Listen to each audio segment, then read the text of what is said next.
Hey everyone, it's Kenji. We're gonna make a pulled pork ragu. So this is, if you haven't seen my video on how to make oven pulled pork, I'll link to it below. You want to watch that first because this is one of the things I'm making with the leftovers. So I have some of that here. You know, a couple, I don't know, maybe 1.5 pounds or so of leftover pulled pork. You can do this with any leftover pulled pork as long as it's not like, you know, flavored like barbecue sauce.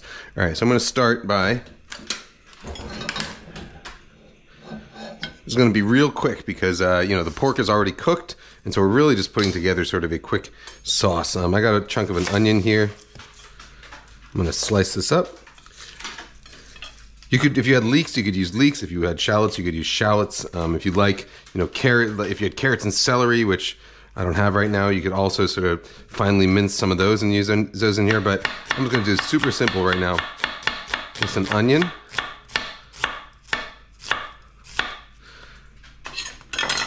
And I'm going to slice and saute in some olive oil. If you want a printed version of this recipe, my buddy Sasha Marks over at Serious Eats, he has a very similar recipe that is published for free, so I'll link to that below as well. It won't be exactly the same as this, but it'll be pretty darn close. The flavors will all be pretty similar. Alright, so I'm just going to soften up this onion here a little bit. And when you soften up an onion in olive oil, one thing that helps is to season it at the beginning with a little salt. Because that salt is going to help draw out some of the moisture, which will then evaporate, you know. And the way you wilt vegetables, this process is called sweating, by the way, but the way you do this is, the idea is that you want to draw some of the moisture out of the inside of the onion so that the cells collapse, because the cells are kind of like little water balloons, you know?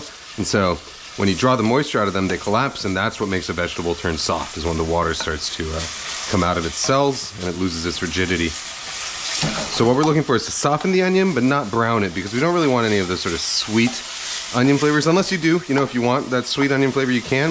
But this is a sort of mild sauce, so I don't really want to go for that really sweet onion flavor. I just want to get sort of cook the rawness out of it and soften it up. Okay. Let that go briefly while I work on our other things. So I got some rosemary here. You could use something like, you know, you could do, I just got this because my neighbor grows rosemary and I kind of plucked it while I was walking my dog this morning. She doesn't mind. In fact, she asked us to. Rosemary grows, you know, rampant like a weed if you let it go. But rosemary's great in this. You could also do something like parsley. You could do thyme. Thyme would be really good. Oregano, marjoram, any kind of sort of hearty herb.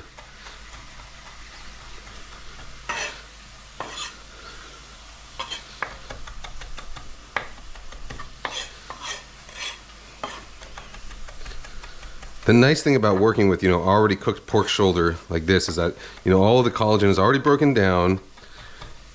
All the work you do to soften that pork shoulder and tenderize it and make it really sort of succulent and moist and juicy has already been done. So this recipe, once you have that pork shoulder, comes out real fast.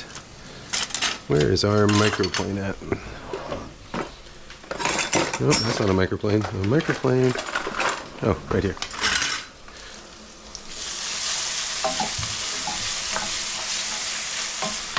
All right, so I got a lemon. I'm gonna zest it. At least zest most of it.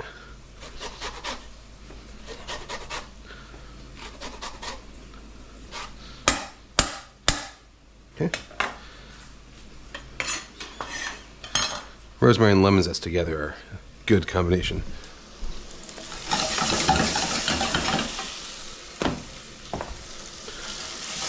All right, so those onions are nicely softening.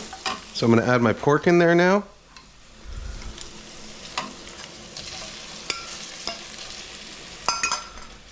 I will add my lemon zest and rosemary.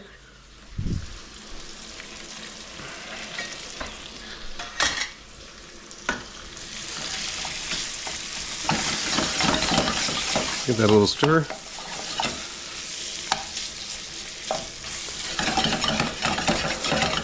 Then I'm going to add some dry white wine You can skip the wine if you want to. It still tastes plenty good without it. But it gives it that little extra sort of layer of flavor and, you know, acidity. And so, all right, so now that I have my liquid in there, I can kind of break my pork apart. Let it all kind of melt into there.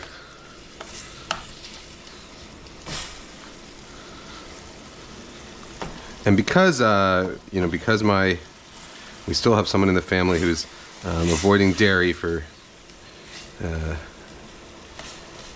because it makes changing his diapers really hard when he has dairy. I'm not going to put any extra dairy into here, but you could, if you wanted to, add like a big knob of butter in here right now, and that would make it really nice. Really nice. You know, butter kind of, dairy fat kind of rounds out flavors and mellows them, so it kind of makes everything meld together. It also gives it a really nice texture. All right, so you can see that wine is mostly evaporated off. It's not too liquidy anymore. That's a good sign. You know, that means that most of the alcohol is burned off. The flavor is concentrated a little bit. So now I'm going to go ahead and add some stock. This is turkey stock that I had left over, reduced and had left over from roasting a bunch of turkeys and cooking down the bones. So you can see how gelatinous, nice and gelatinous this one is. If you don't, of course, if you don't have homemade stock, go ahead and use store-bought. Chicken stock will work. Turkey stock, pork stock, whatever stock you have will work fine.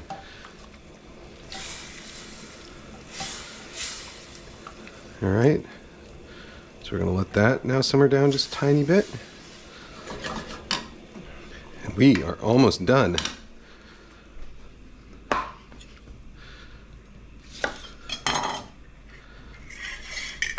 Let me get a bowl.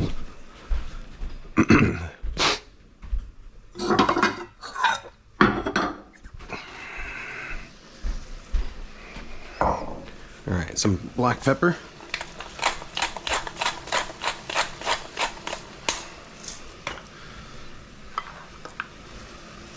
A little salt.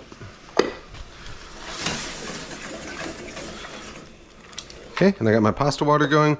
I'm doing this with fresh pasta. You can use dried pasta. What you do want to use, though, is a sort of nice thick pasta. You know, the way people, you know, you can use whatever pasta shape you want, but generally I like to think of pasta. What I think about is if I spilled this sauce on the floor, what would I use to clean it up? You know, I'm talking about as far as matching pasta shape to sauce texture. What would I use to clean it up? So something that's like very liquidy, you know, like a tomato sauce, something like that, I would use a mop. And so I would use something, the pasta shape would be spaghetti because it kind of mimics a mop. If I were to spill this on the floor, I would probably use a rag. So something like pappardelle, tagliatelle with a little more surface area. Or, you know, I might use a sponge to clean up a really chunky ragu or something like that. And so in that case, I might use a shorter pasta shape. You know, that's my sort of general rule of thumb.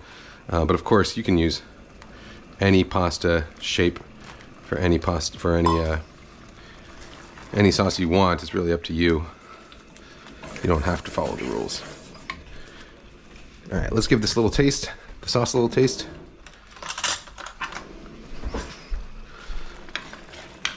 You see how fast that was?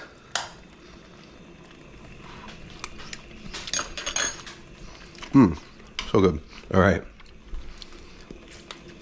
Fresh lemon juice at the very end.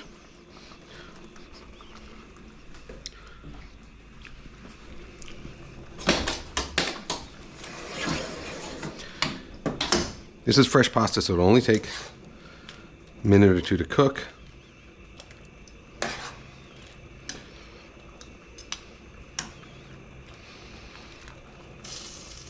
This is way more sauce than I need for this amount of pasta, but that's fine. What I'll do is I'll toss the pasta in there, I'll sauce it, I'll plate it, and then there'll still be plenty of sauce left over in the pan, which I can save and reheat or leave in the pan and, you know, leave there for the next batch of pasta I'm going to make later this afternoon, for example.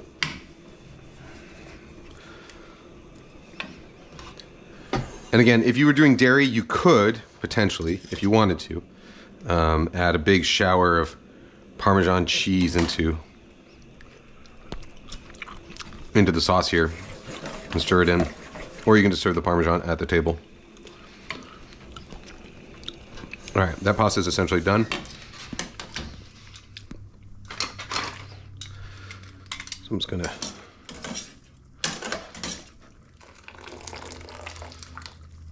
drop it right in there.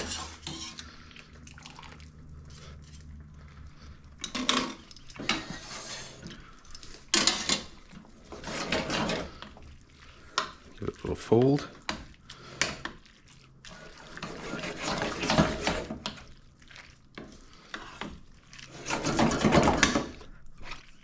Oh man, good. All right. Let's just plate this up.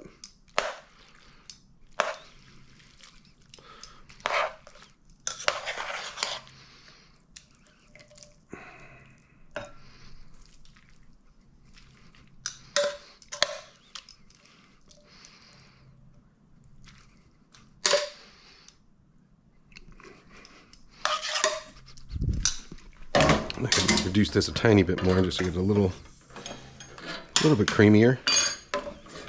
You see, that's a little bit too liquidy right now for my taste. I think it got a little bit too much pasta water from the pasta into there. I'm just going to quickly simmer it down a tiny, tiny bit. Just get a little tighter.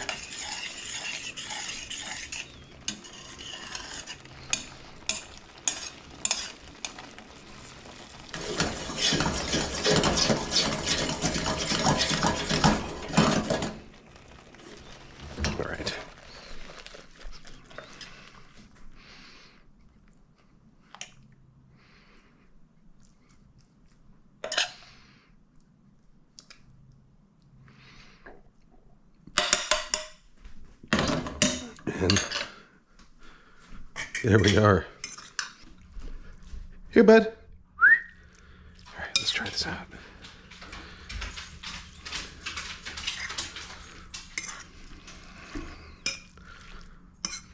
Oh, yeah.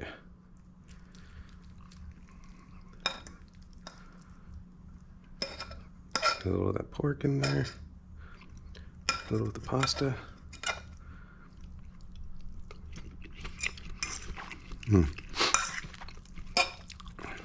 It's nice because it's like really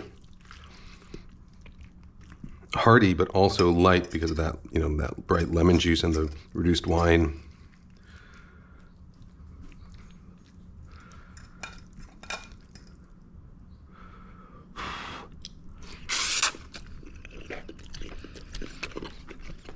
Come on, come here.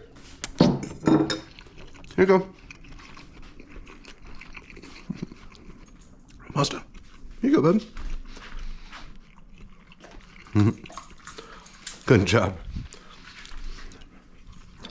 All right. Guys, gals, non-binary pals, I will see you next time. Bye-bye.